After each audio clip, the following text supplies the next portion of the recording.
All right, let's get ready to deep dive into Slam Dunk. Okay. This manga series is incredible. It's about basketball, Right. but it's also about so much more like life and ambition and those moments, when you just got to push yourself beyond your limits. Yeah. We've got some great source material for this one. Obviously. It breaks down not just the story itself, but Right. also like its lasting impact, which is huge, by the way. Slam Dunk is so interesting. One of the things that always stands out to me is that it just ends abruptly, like right at its peak. Yeah. It's like the author just decided, okay, we're done here, Yeah.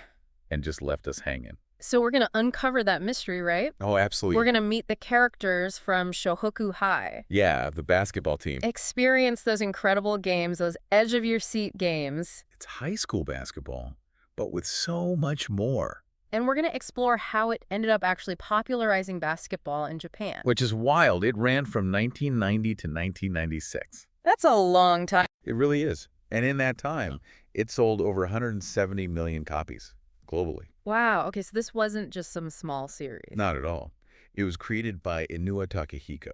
Oh, of course. He also, by the way, wrote and directed the recent movie. I still need to check that out. You should. Yeah. It's amazing. All right. But that just goes to show Slam Dunk was a cultural behemoth. What was it about Slam Dunk Yeah, what was it? that made it so popular, wildly popular? Well, I think for one thing, it was part of this like golden age of manga. Okay. You got Dragon Ball, Yu Hakusho. Hell yeah, for sure. But Slam Dunk had something unique. What was it? Well, we mentioned it already, the sudden ending. That's pretty unique. It left fans wanting more. Yeah. But also, the story takes place over just 6 months of their high school lives. 6 months. Just 6 months. Wait, so it took 6 years to serialize, but the story only covers 6 months? Yeah, imagine fitting all that drama and excitement I know, it's wild. into one semester. That's crazy. So before we jump too far ahead, let's head over to Shohoku High School Okay. and meet these underdogs. Yeah. The team with so much heart, but so many challenges too. People love underdogs. Leading the charge, you've got Hanamichi, Sakuragi. Sakuragi? Sakuragi. Okay, that name rings a bell, but I need a rundown. You are going to love this guy. Okay. Okay, picture this. Okay, I'm picturing it. 6'4", redhead, lovable delinquent. Okay. And he has zero, absolutely zero basketball experience. Okay. The only reason he joins the team Yeah. is to impress a girl, Haruko Akagi, who loves basketball. Oh, so it's that classic story. It is. Boy meets girl. Boy tries to win girl over by joining the basketball team. Exactly. I can already see the comedic potential. There's so much. I bet. But Sakuragi's not just funny. Okay. Underneath it all, he's a natural athlete. Ow! His journey is full of hilarious fumbles, Yeah. missteps as he's learning the game, but you can't help but root for him. Sounds like my kind of guy. You can't help but love him. Then you've got Kairi Rukawa. Okay. He's the cool kid. He's effortlessly talented at basketball. Okay. And of course, all the girls love him, including Haruko. Oh, no. Sakuragi's got competition. You bet he does. I love it. And Sakuragi hates him, despises him. Yeah. It's that classic jealousy, but also a bit of insecurity. Totally. Their rivalry is comedic gold. I bet. So we've got loud, boisterous Sakuragi. Yeah. And the cool kid, Rukawa. Mm-hmm. What about the rest of the team? Fill me in. Let's see, you've got Takanori Akagi. Okay. He's Haruko's brother, Mm-hmm. and the team captain, they call him Gorilla. Gorilla, that's a good nickname. Right. Then there's Ryota Miyagi. Okay. He's the super fast point guard. Okay. Shows that height isn't everything. Oh, for sure.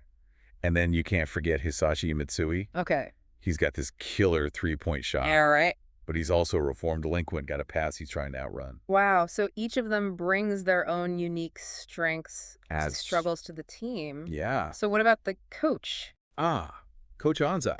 Yeah. Who is he? Fascinating character, almost Buddha-like. Okay. He's calm, wise, sees potential in everyone. I love those coach figures. He's the best, patient, insightful, and he knows just what to say to motivate his players. So we've got the team assembled. We do. Where do we start with the games? What sets the stage for their whole journey? So one that really stands out is this practice game they have against Ryan High. Okay, Ryonen High. And this is where we meet Akira Sendo, Okay. another fan favorite. Okay. He's Rukawa's main rival, but Sendo is much more laid back. Okay. He's friendly, skilled, of course. Sounds like a good guy. He is. This practice match is also Sakuragi's first game. Oh, wow. It is a comedy of errors. Happening. He's fumbling the ball, tripping. Yeah. But even then, you see these glimpses Of what? of his power, his instincts for rebounds and dunks. Okay, so maybe not polished yet. Not at all. But he's got raw talent. Absolutely. Shohoku loses this one. Oh, they lose the first game? They do, but it's not about the win. It's about the potential. Yeah, okay. So this game sets the foundation for their growth. It does. Where do they go next? So next up, you've got the prefectural tournament arc. Okay. This is where things get interesting. I bet. The stakes are higher. Okay. Each player faces their own challenges. Sakuragi, for example. Yeah. His free throws are hilariously bad. He can't make them. The way he eventually figures it out is ridiculous, but you see his dedication, Yeah. even if his methods are a little unorthodox. He sounds like he makes his own rules. He kind of does. What about the other players? Well, Mitsui, for example. Yeah. He's still battling his past mistakes. Oh, right. He wants to prove he's worthy of being on the team. Yeah. His comeback is one of the highlights of this whole arc. I bet a lot of readers related to that. Oh, definitely. Redemption, second chances. Totally. And then there's Kogura. Kogura, okay. He's the reliable sixth man. Yeah. He doesn't always get the spotlight, but he's always there when the team needs him. I love those players. He's got this quiet strength that's inspiring. So, internal struggles and tough opponents. Mm-hmm. What opponents really push them to their limits in this tournament? Well, there are two that stand out. Okay, give them to me. First, Shohoku High. Shohoku High. Okay. Their star player is Kenji Fujima. Okay. They call him the coach on the court Okay, because right. he's so strategic. Because he is the brains. Exactly. Okay. And everyone is waiting to see if he'll play. Yeah. And then Mitsui steps up. Big time clutch performance. Oh, that must have been so satisfying. It was. And then the other big one, Yeah. Heinen. Heinen. They're the reigning champs, led by Shinichi Maki. Okay. This is where we see Sakuragi's weakness. What's his weakness? He thrives when it's tough, Oh, okay. but he struggles against weaker opponents. Interesting. He needs that challenge, And needs that fire. He does. And in this game, they lose. Oh, they lose to Heinen. It's heartbreaking for Sakuragi, but it fuels his determination. Yeah. He realizes he needs to improve. And what's the biggest thing he needs to improve? You probably guessed it. His free throws. His shooting. Okay. He can rebound, he can dunk, Yeah. but his shooting, well, it needs work. So Coach Anzai gives him a challenge. He does. 500 free throws a day. 20,000 baskets in 1 week. 20,000 in 1 week. Yeah, That's insane. Is that even humanly possible? that's the question, right? Coach Anzai, what's he thinking? He knows it will push Sakuragi to his absolute limit, Totally. physically and mentally. Oh, while that's happening. While Sakuragi's training, Yeah. we get a little side story. Oh, a side story. I Yeah. love those. It's Ryonen versus Heinen, showdown for the ages. Oh, wow. You see Sendo's style Oh, yeah. clashing with Maki's. Well, strategy versus intuition. Exactly. Yeah, love it. But it raises the stakes for the national tournament. Okay, so that's coming up. And speaking of which, Shohoku's luck takes a turn for the worse. What happened? Injuries. Worse, they draw Seno Industry in the second round. Sano Industry. Seno Industry. That sounds ominous. They're the kings of high school basketball. Okay, the Kings. They watch the game tapes, Yeah, and they're demoralized. I bet. They're up against monsters. So the underdogs are facing the ultimate challenge. They are. So what's Coach Anzai's plan here? Well, he realizes their usual strengths won't work. Yeah. So he has to play to their unexpected strengths. Like what? Sakuragi's rebounding, Mitsui's shooting, Miyagi's speed. So it's like David and Goliath? It is. They got to use unconventional tactics. And Sano, they've got a secret weapon. Oh, no, not another one. Iji Sawakita, the Super Saiyan of high school basketball. Super Say, that's a pretty epic nickname. It is. He surpasses even Rukawa in skill. Wow. And his backstory is fascinating, all about relentless training. He's like the embodiment of hard work and dedication. He is. And for Rukawa, it's a challenge. He has to confront his own ego. This is getting so intense. It is. So do they hold their own against Sano in this Super Saiyan? Well, that's a story for part 2. You're killing me. But I'll leave you with this. The first half of the game takes everyone by surprise. Oh, a cliffhanger. I know. We'll have to wait and see what happens next. All right, I'm on the edge of my seat. Welcome back to our deep dive into Slam Dunk. We left off with Shohoku, surprisingly, in the lead. I know, right? At the half? Against Seno Industry, no less. The king. I need to know what happens next. Well, the second half, it's where things get legendary. Okay, I'm ready. Give me all the details. Sano, they don't take that first half deficit lightly. I bet. They come back with a vengeance, full court press. Full court press. What's that for those of us who don't speak basketball? It's a defensive strategy, relentless pressure, the whole court. Okay. The moment they inbound the ball. So they're just all over. Basically, force turnovers, disrupt the offense, wear them down. So it's a game changer. It can be. Shohoku really has to dig deep to adapt. I bet Sakuragi, with all his energy, probably struggles with that. You're right. He thrives on instinct. Yeah. This is more strategic, more defensive. Plus, he's got Sawakita to deal with. The Super Saiyan. Right. So how does that matchup go? It's a clash of styles, raw potential versus honed skill. So it's anyone's game. Sakuragi, he's got this uncanny ability to read the game. Okay. He anticipates those rebounds like no one else. So he's a natural... In a way, yeah. And even though Sakuragi is technically better, Yeah. Sakuragi's energy and that unorthodox style make him a real challenge. It's like the whole game, Shohoku's heart versus Sano's power. Exactly. And as the game goes on, Yeah. we see the other players step up too. Mitsui, I'm thinking of him. How does he handle this pressure? He has an epic performance. Remember, he's carrying all that guilt. Yeah, from his past. But he finds a way to channel those emotions into his playing. So the game becomes like his personal battle. It does. He's pushing through exhaustion, making impossible shots. Wow. He inspires the whole team, and Akagi, the captain. Right, Gorilla Akagi. Early on, he's struggling. I bet the pressure is immense. He has this flashback, though. To what? A conversation with a former rival. Okay. A rival who beat him, taught him about teamwork.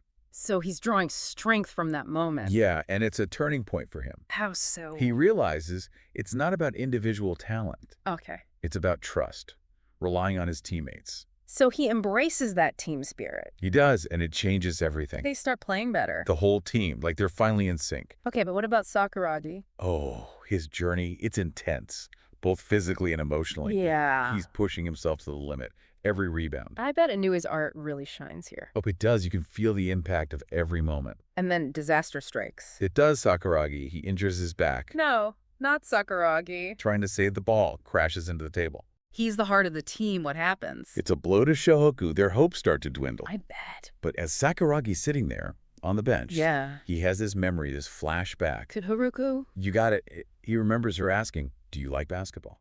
That's a powerful question. It is. It makes him confront his motivations. Right. Why is he really doing this? Up until this point, it was about a Haruko, proving himself. But now... Now it's about something more, his love for the game. So what does he do?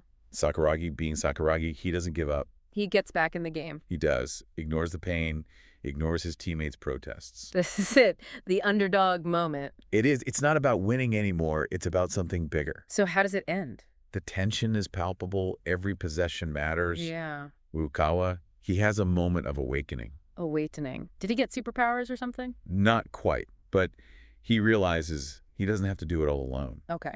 He finally embraces teamwork, trusts his teammates. So the lone wolf joins the pack. He does, and what does he do? He passes the ball No way! Rukawa passes the ball. to Sakuragi, who's perfectly positioned. This is it. The final shot. Tell me he dunks it. Here's the thing. It's not a dunk. It's not. It's a jump shot, perfectly timed. The guy known for dunks wins with a jump shot. It's unexpected, right? Shows how much he's grown. And the result? Shohoku wins. They did it. They beat Sano. They did. It's pure euphoria, a testament to teamwork and perseverance. But I have a feeling this victory comes at a cost. But you'll have to wait for part 3 to find out. You're killing me with these cliffhangers. Welcome back to the deep dive. We've been on this incredible journey with Slam Dunk. It's been a wild ride. Underdog victories, those nail-biting rivalries, Yeah. and those moments, where they push themselves to the limit. It's what makes it so captivating. But we left off with Shohoku winning that impossible game. Against Sano, it was epic. But even in victory, there's a cost. There is. They're drained, physically and emotionally. And that's something Slam Dunk does so well, that lasting impact. Not just on the characters, but on the real world, too. Okay, before we go there, tell me, what happens after that Sano game? Well, get ready for this, Shohoku. They lose in the next round. Wait, they lose? They do. After all that, after beating Sano. I know. It's a twist a lot of people didn't see coming. So why end it that way? Why would Inu do that? He felt he couldn't top the Sano game. Really? He didn't want to drag it out, force a happy ending. So it's not about winning the championship. It's about the journey, the growth. Okay, so what happens to everyone? Akagi, Retires, focuses on his studies. Mitsui, He keeps playing, finally at peace with himself. Rukawa, National team invitation, no surprise there. and Sakuragi. Recovering from his injury, but determined to come back stronger. So we don't know what happens to him. It's left open, which is kind of beautiful in a way. Yeah, it's like real life. There are always loose ends. But let's talk about that ending. It was controversial. Oh, yeah, a lot of fans weren't happy. Some felt cheated, but others appreciated Inui's choice. So it's all about perspective. It is. It's a story that stays with you, makes you think. But beyond all that, there's the legacy, the impact. Slam Dunk did something incredible. It popularized basketball in Japan. Really? Before the series, it was pretty niche. Yeah. But after, basketball courts were packed. Kids everywhere wanted to be like Sakuragi. That's amazing. It created a whole generation of basketball fans. And it went beyond Japan, international following, global audience. It's not just about the sport, though. You're right. It's about life, ambition, those moments where you push yourself. Think about Sakuragi. He started with nothing, just a crush. And he transformed through hard work, dedication. It's inspiring. It is. And each character has their own story. Rukawa learning teamwork, Mitsui finding redemption. Akagi realizing the strength in vulnerability. They're relatable, they make mistakes, they doubt themselves. They never give up. And that's what resonates with people, that universal desire to grow, to connect. To find your place in the world, to make a difference. So even with that controversial ending, Slam Dunk achieved something amazing. It entertained, it inspired, it even changed the world. I think it's safe to say our deep dive into Slam Dunk has been a slam dunk itself. I agree. It's been a journey. But as we reach the final buzzer, here's a thought for you, the listener. A parting thought. Slam Dunk reminds us that passion is a powerful force. Whether it's for a sport, a hobby, an idea, that fire can drive you. So what's your slam dunk? What ignites your passion? What are you willing to fight for, to push yourself for? Embrace that passion, see where it takes you. You might surprise yourself. And who knows, you might even inspire others along the way. Thanks for joining us on the deep dive. We'll see you next time for another exploration.